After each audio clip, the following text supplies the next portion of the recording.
Hi, it's Libby Rodriguez back with my second installment of my series on Paleo Places. If you haven't seen the first installment, you might want to look back and kind of see what it's all about. Just briefly, gosh, it's hard to put it briefly, but briefly, it is a framework within to evaluate urban planning projects. And I kind of described that in my first video, and then this is my second, and I'm going to talk about paleo places that are associated with landscapes in this second video. So the when I kind of first started this whole idea of looking back to our evolutionary roots to see what would work in terms of our evolutionary environment. Obviously, the first thing I did was look to see if anybody else was already doing that, right? So I did find a few things. I didn't find anything as extensive as this, but I found a few things. And what I found was a thing called savanna theory and a thing called prospect range theory, which I then have integrated into paleo places. So again, I'm trying to identify these characteristics of paleo places that we can enumerate and then use when we're talking about, the favorability of different types of projects. So savanna theory, as I said, is already existing. And all of these things I'm getting ready to talk about are dealt with in a lot more detail in my blog. This video is just kind of to tell you an overview, but if you want a deep dive, and also you can see my sources that I'm using, where I learned about these different things. But just so briefly, savanna theory is the theory that people spent a lot of their evolutionary time on the savanna and are therefore very comfortable in that type of an environment. And so again, there's a deep dive on the blog, but this is why people are, respond favorably to grasslands, the yard, parks, that sort of thing, fields. Savanna theory says that, evolutionarily we're comfortable in grasslands, and then that kind of translates to the first characteristic of paleo places, which is grasslands. Characteristic number one of paleo places is grasslands. The second thing that I found already in existence that kind of works within the paleo places framework is prospect range theory.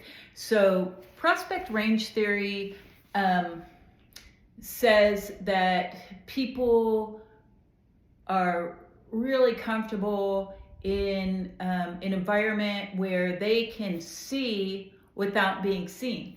So that makes sense, if we're trying to be safe, we want to see all around us, but not necessarily have people see us. And so if you look back in time, as we are, you would see that maybe having a cave up on a cliff where you could see for miles around without people necessarily seeing you, maybe some trees in the way or something, would probably be a really ideal habitat. So that's the second characteristic of paleo places. I call it vistas, being able to see like that without, people necessarily being able to see back into your house. And you can see a lot of examples of that because, as I said, one of my other series that I'm going to record some videos on is we're going to take these characteristics of paleo places and we're going to show how do they apply to today. So this vistas characteristic that comes out of prospect range theory, we see that like in Southern California, where are the expensive houses? The hills, right? And then the somewhat less expensive houses might be in the valley, or in a New York City, being in the penthouse and having that view it feels good. Being up there, it feels good. Being able to look out and see everything. And why does it feel good? What is it inside of us that likes that? And it's tied to prospect range theory and having those vistas. So that's the second characteristic of Paleo Places. Now, the third characteristic that relates to landscapes, for want of a better description, I call it nooks and crannies. And I am aware that's used in an English muffin commercial, nooks and crannies. But here's what it is, okay?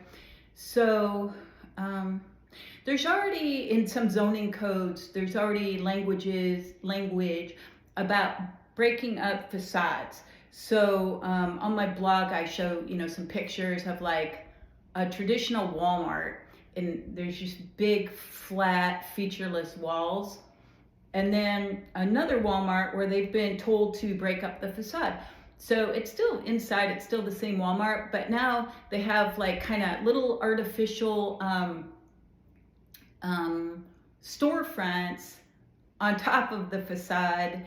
So, and maybe, the roof line's a little bit staggered and stuff. It appears to be, not uniformly flat, but there's some texture there. So they've broken up the facade, okay? But our big question with this stuff is always why?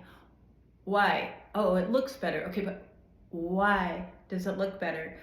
Okay, so here's what I think. The reason why is because of nooks and crannies. Why do we like nooks and crannies? Because for protection, right? Because we're going back to those really primal feelings about things like fear and safety. Okay, so if you're in, say, a canyon with flat walls, right? You're very exposed. Or if you're just in a completely empty field, you're very exposed. But if you're in an environment that has a lot of kind of texture, a lot going on, you have a lot of escape routes. And in the blog, I talk about the rabbit warren, right? The rabbit warren, a rabbit is very exposed. He's a prey animal, bless their hearts, right? So they have the rabbit warren where they can duck in, duck out, lots of ways in and out, lots of places to go. This is safe, right? This feels a lot safer than being exposed. And this does translate to humans, because a really good example is the design of Paris. So old Paris, before Haussmann, under Napoleon III, before Haussmann updated it, was a warren, just like a rabbit warren, of these twisty, turny, medieval streets.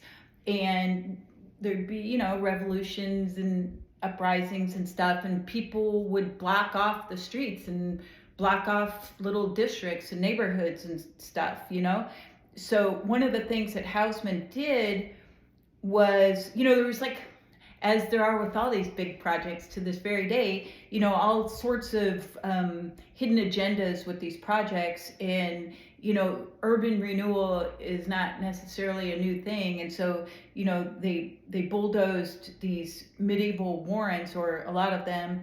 And one of the things that they did was put in the wide boulevards that you see today.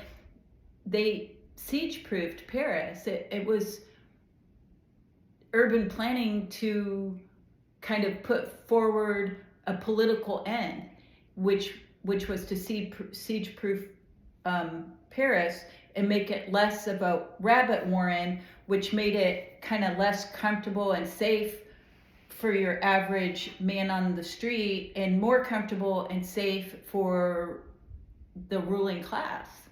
So, that's an example of why, or, just how having kind of a lot of texture, I call it, in the environment, like a lot of storefronts, alleys, or Jane Jacobs talks about short blocks as opposed to long blocks. Short blocks give us a lot of options. You can turn left, you can turn right, you can go straight, you can go down this alley.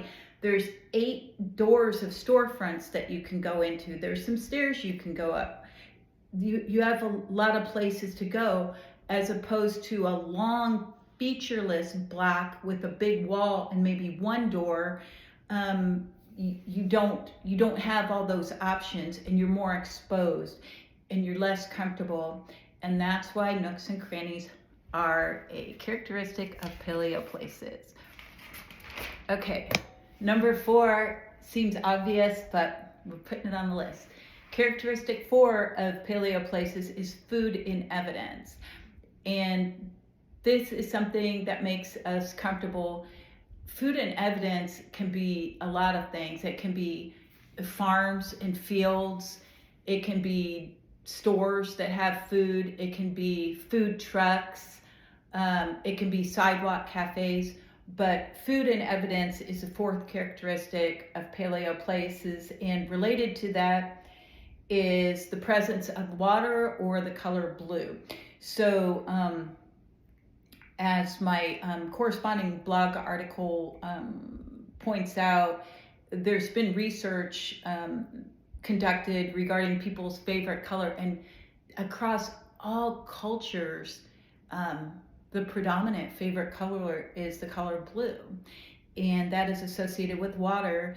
And just as characteristic for food in evidence seems kind of like a no-brainer, the presence of the color blue and water is also kind of a no-brainer, because obviously having an abundance of food and water was super important, not just in our paleo place, in our paleo pasts, but it's super important now, and making us feel comfortable and helping us survive and thrive. That's why characteristic 5 of Paleo Places is the color blue or the presence of water. So next video is going to be paleo defenses, and that's going to be a little bit related to our nooks and crannies conversation that we just had, with some additional information. So I hope you're enjoying this. It's something really different, I know, but I think that there's a lot here that we can use. And if you're interested, even if you don't like it, you like it, or things that I should change, or things that I should, dive deeper on, definitely comment below. I would really appreciate any kind of feedback. So thank you. Bye.